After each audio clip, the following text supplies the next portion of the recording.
I was born and grew up in a desert town in Southern California known as Delarena Springs, which is where everything happened.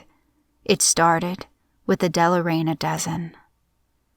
The Delarena Dozen were a group of 12 students who disappeared on a field trip that spring. Delarena Springs is a small town, so when these students disappeared, the news took the town by storm. Parents started walking or driving their kids to and from school, and the sheriff's department issued a curfew on the town as they searched for the missing students. Personally, I hadn't been close to any of the missing kids. They were around my age, we attended the same high school, but that was it. Yet, I was enticed by the story. For as long as I could remember, I had always been drawn to the bizarre and paranormal. Now, you're probably thinking, a group of kids going missing is strange and tragic, but not bizarre. The destination of the field trip was the Pedal Step Institute, located on 12039 Azure Drive. The first thing the sheriff's department did was track the kids down to that location. What they found is what makes this whole story so bizarre. They found a lot of nothing but rubble and trash in the middle of the desert. The building that had once stood there had burned down years ago, and there was no sign of anyone having been there since, except for the school bus that had brought the dozen sitting in front of the lot. They inspected the bus, and to their horror, they found the bus driver, or what was left of him, a skeletal mummified body sitting in the driver's seat. It looked like it had been there for years, yet it had only been a couple of days. They searched the whole area, rummaging and digging through the rubble, and didn't find a thing. Not a single thing. No DNA, no tracks, no bodies, aside from the driver's. No signs of a struggle, or signs of anything in general. Aside from the highway, the service road, and the abandoned bus, there was nothing but a torn-down building, miles and miles of desert, and the mountains. For some reason, they called off the search after that. You know how gossip is in a small town. The reason varies from person to person, but apparently, many in the search party reported feeling some sort of weird buzzing or vibration through the air that made them feel nauseous and uncomfortable. After that, the trail went cold and the case was closed due to a lack of evidence. The town was outraged but had no choice but to bite the bullet. The sheriff's department refused to share any more information. That's how I got involved. Joey Fernandez's best friend was Louis Lavier. He was one of the students missing. They were like brothers. Before that, Joey and I were best friends. We grew up together since kindergarten. However, when we started middle school, we saw less and less of each other. By high school, we were practically strangers. So, imagine how surprised I was when he ran after me that Thursday afternoon as I was walking home with my friends. He caught up to me and explained that he was organizing a posse to go out to the lot to investigate themselves, and then asked me to join them, which I did. The sun was setting as we drove down the highway. Then lights appeared on the hills and mountains in the distance. We all took note of how beautiful they looked, though we had no idea what they were. Some of the others said they looked yellow-orange. I thought they looked brilliant gold. We were captivated in the radiance as they constantly blinked and flashed.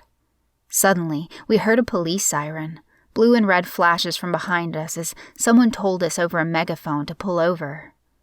Aaron Connolly, a sheriff's deputy, pulled us over and attempted to scold us, but before he had a chance, some of the kids started angrily confronting and interrogating him about what had happened out in the desert and why the case had been closed. They argued for about 30 minutes before Aaron finally gave in. He confessed that they had found cellar doors still intact beneath the building's rubble. Upon opening it, they found a tunnel which seemed to go on for miles towards the direction of the mountains where the lights had appeared. According to Aaron, that's where the vibration in the air was the strongest. When the chief looked inside, he turned pale as a ghost, he said. Was something inside the tunnel? Someone asked. Nah, it's like just the fact that the tunnel was there freaked him out. That's when he called off the search. Just like that, he ordered us all to leave. When we got back to the station, the chief told us these weird-ass stories about those lights that appear after sunset. Aaron went on to tell us the chief's stories. It starts with the lights, which first appeared in the early 50s. They became a tourist attraction and an obsession of the town. Supposedly, staring at them gave you a sort of high. It became a sort of trend in Delarena Springs, and for a while, things were pretty peaceful. In the late 50s, a couple and their 4-year-old son were traveling through the highway that ran through the desert when their car broke down around sunset. Miles away from the last rest stop and from the next town, which was Delarena Springs, they decided to walk it. That's when they saw the lights. Having never heard of them, the couple figured that they were lights from a radio tower or some sort of outpost, so they headed towards them, leading them right into the desert. Now, in later years, the government would send scientists, archaeologists, and investigators to study this phenomena. The lights appeared on the mountainside, so that's where the investigators went. But apparently, when they got there, to the location where the source of the lights should have been, they found nothing. Nothing but dirt and rocks. Aaron said one of the investigators claimed that it was like a mirage, only visible at a distance, but once you got to it, nothing. No lights, no source, no explanation, just that god-awful vibration. The couple and their child got lost in the desert following the lights. After weeks of no contact from them, the couple's relatives and family members alerted the authorities, who organized a search for the family.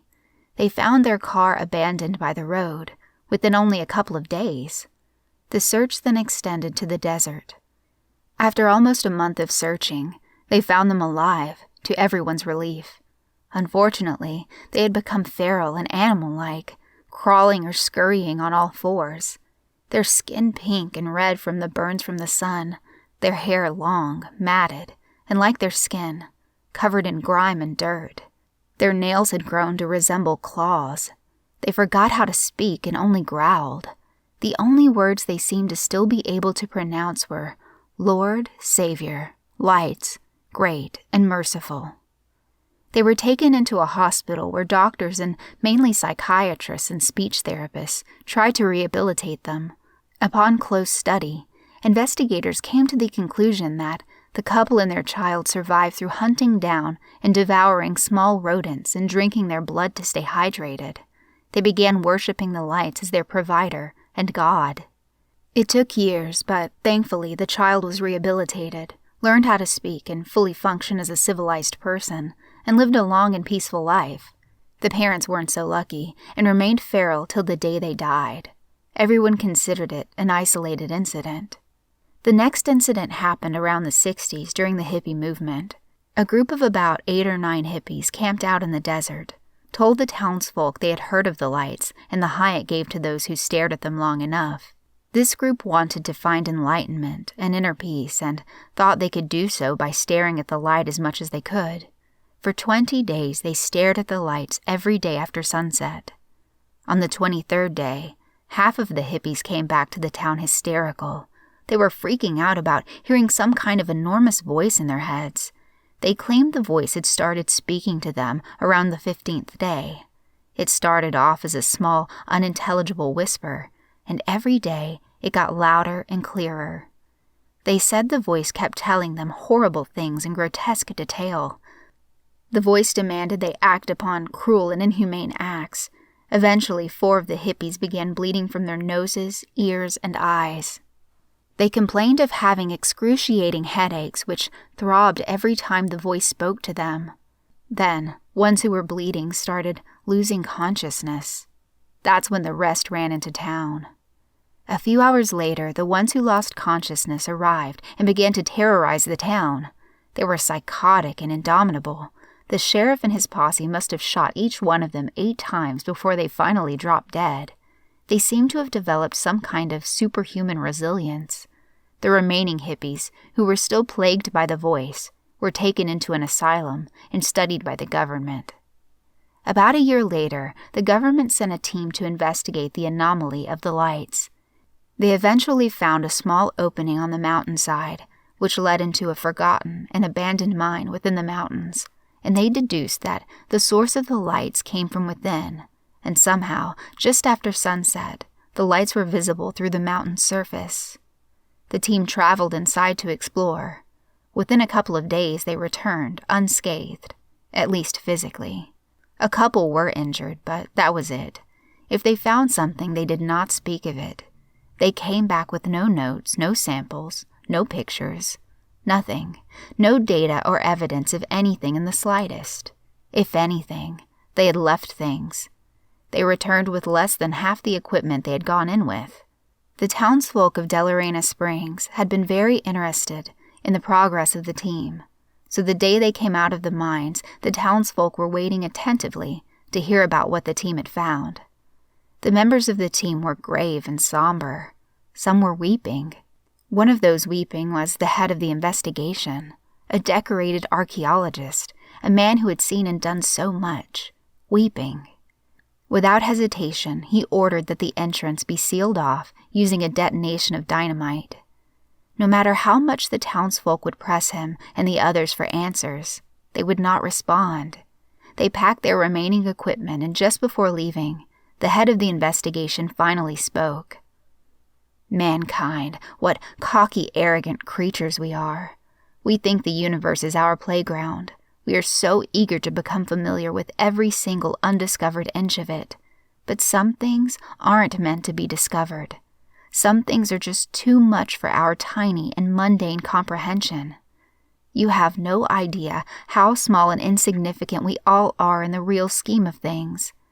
Stay away from these mountains and ignore those damned lights as much as you can. Those are my only warnings.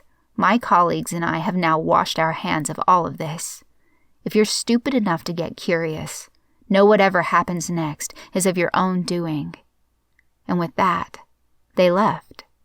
In the next decade, the 2 incidents prior and the infamous investigation had become mere legends, ghost stories told around campfires to spook people out.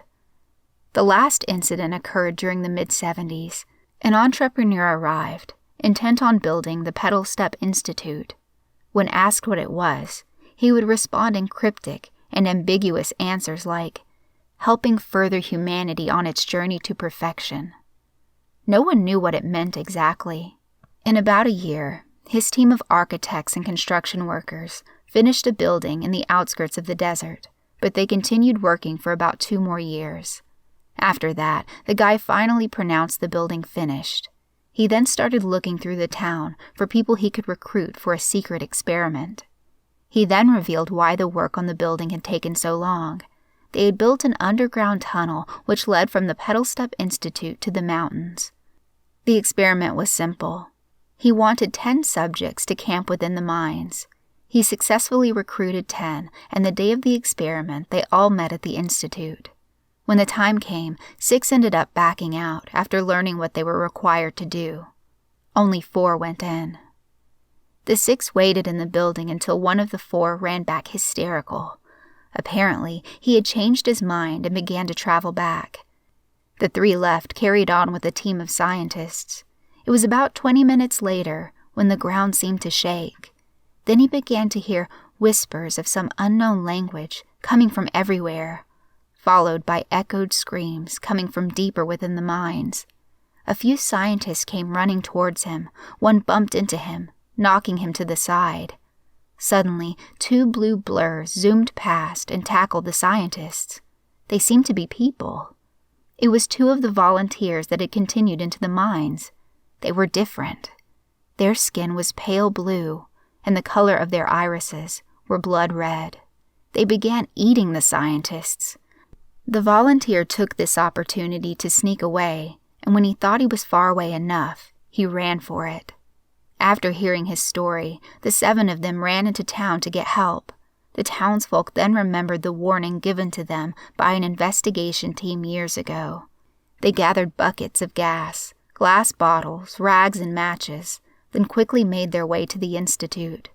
When they got there, they coated every inch of the lobby in gas and tossed a lit Molotov cocktail inside before leaving and barricading the doors.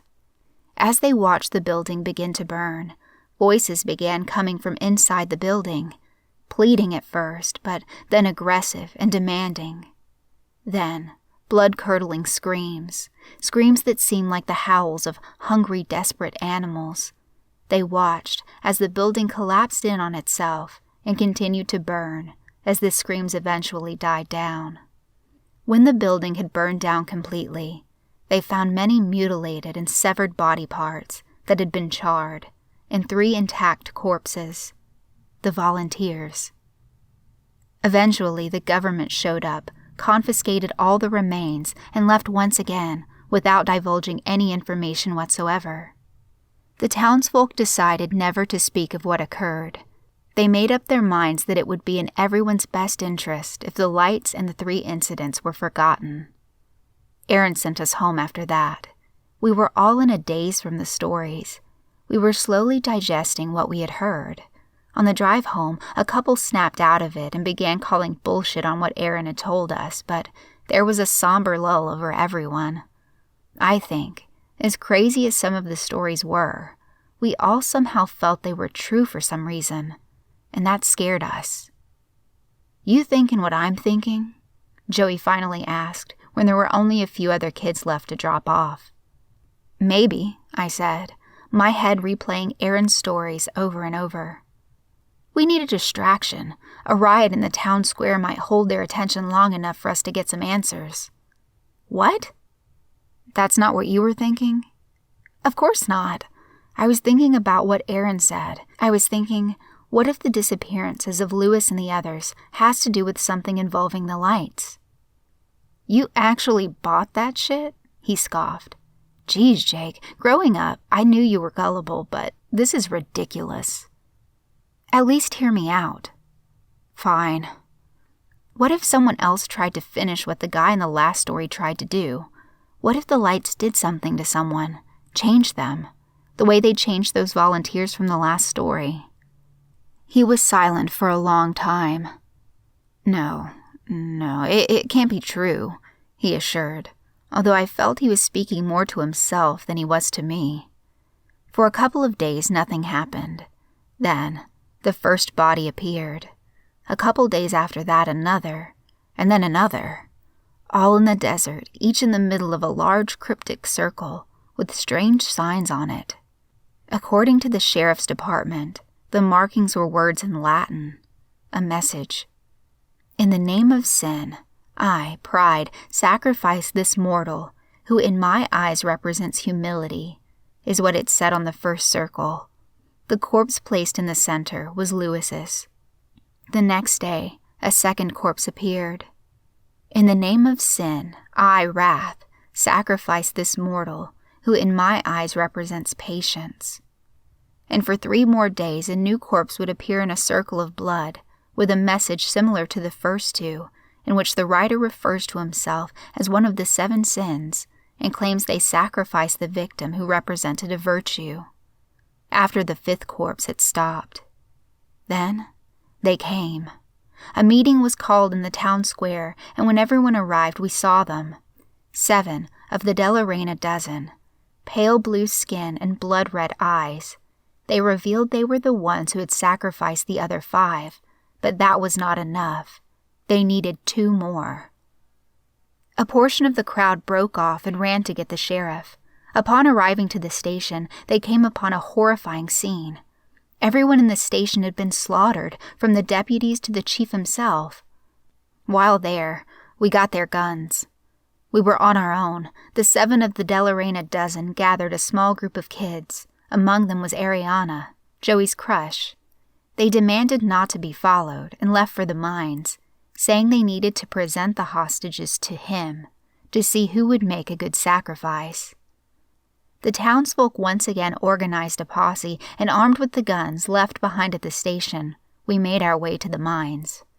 Once there, we saw that, like the family from the first story, the 7 worshipped the lights as a god and wanted to sacrifice 7 people to appease it. They sacrificed 1 more and dragged his body to the desert, making it 6 sacrifices. At the exact moment they chose Ariana for the last sacrifice, we arrived and opened fire. The bullet punctured and ripped through their flesh and muscle, but they still stood, seemingly unfazed. They retaliated, cutting and slashing through us like a scythe cutting crops. When the dust settled, most of us were dead, and the few who weren't were now laying on the ground in a pool of our own blood. I was among these few. A blue girl cornered Ariana. Wait. Before you kill me, just tell me, why? To release our glorious God from his sparkly prison, she said with a giggle. Sparkly?